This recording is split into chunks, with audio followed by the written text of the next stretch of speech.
So one day I come back from the liquor store, and Cindy's up at the Lakeview pool with her three kids. And I come home from the liquor store, job's over. My mom says, Ken, get your bathing suit on and go join Cindy up at the pool with the kids. So I go downstairs, I come back up. Mom meets me at the top of the stairs.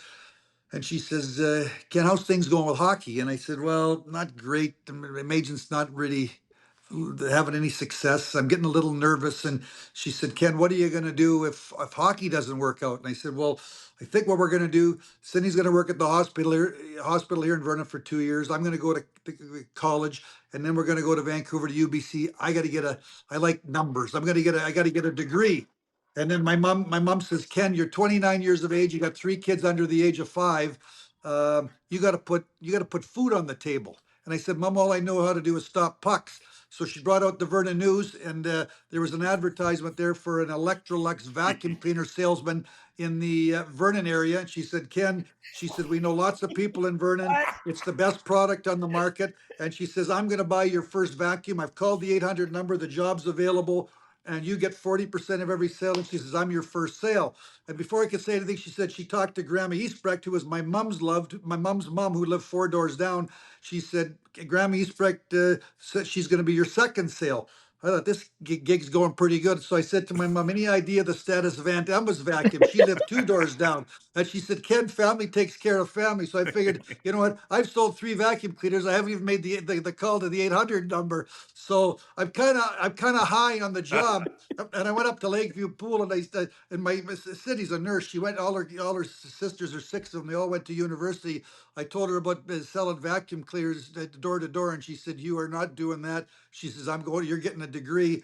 And 2 days later, the phone rings from Neil Smith that I got the job with the Detroit Red Wings. So it's funny how life can take you in different directions. Oh, that's good. I'm glad. I mean, I can't imagine selling vacuums. I wish you would have stuck with vacuums, Ken. Well, that didn't suck. Come on. Tommy, you would have bought a vacuum from him for sure. Yeah, I'd have bought a few. If I could have got into Commie's house, with a gift to gab, I'd have sold him one. Like, who the hell are you?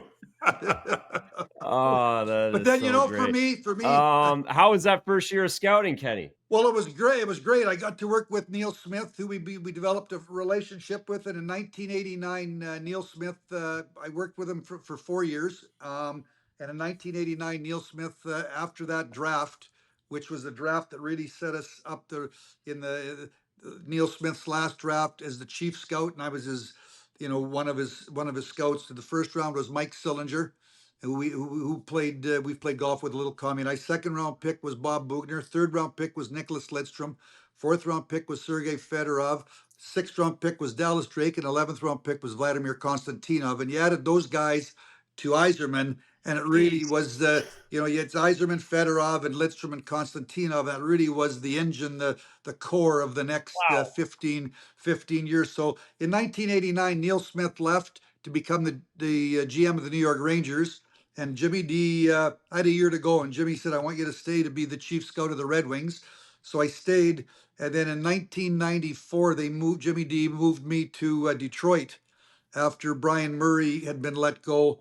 And I got to work for 3 years with Scotty Bowman, who was the coach and director of player personnel. Jimmy D was the senior vice president and did all the major contracts. And we didn't have a general manager with a title. And I had the assistant general manager. I ran the draft, and I ran the American League team and negotiated entry-level contracts. Going to work with Jimmy D and Scotty Bowman, that was my Harvard. That was my 3 years of just sitting, going to school every day, and talking to those guys about hockey. I want a Scotty story.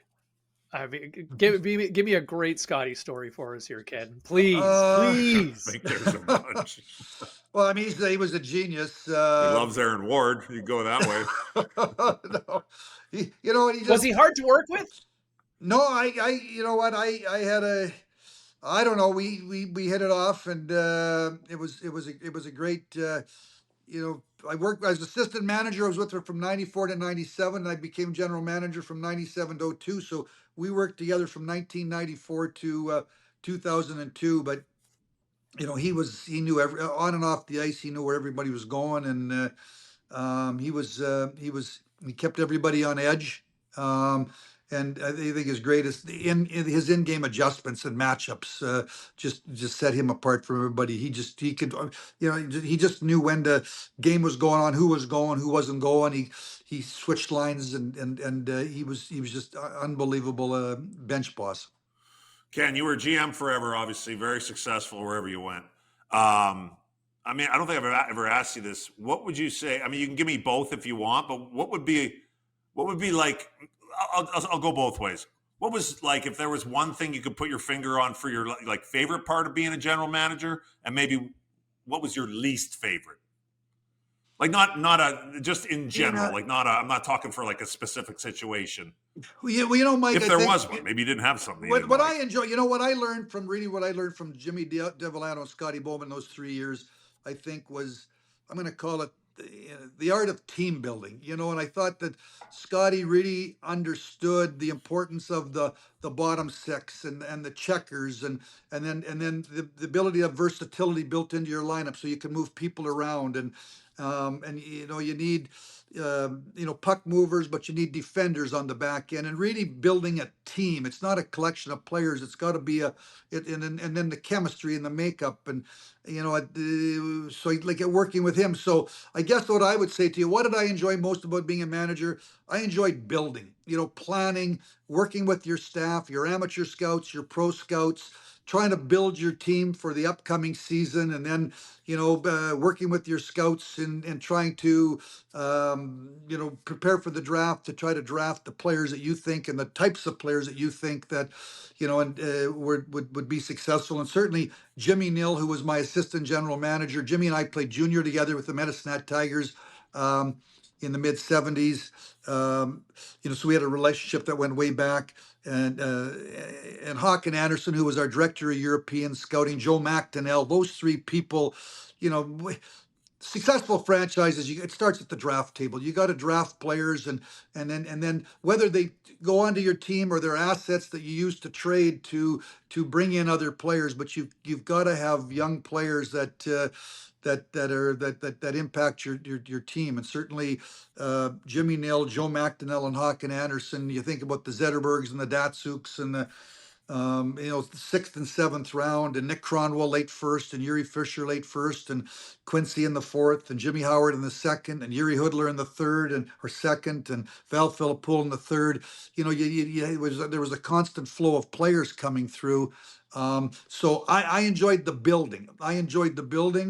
I got to say to you, Mike, I enjoyed every aspect of the game. There was nothing, when I got into a negotiation, it's that was my contribution, because certainly prior to '05, prior to the cap, we had a budget. It was a big budget, but there was six to eight teams that could spend like we do. We were in this rare, it was Colorado, Yeah. Detroit, Dallas, Philly, the Rangers, Toronto, but we spent more than Toronto.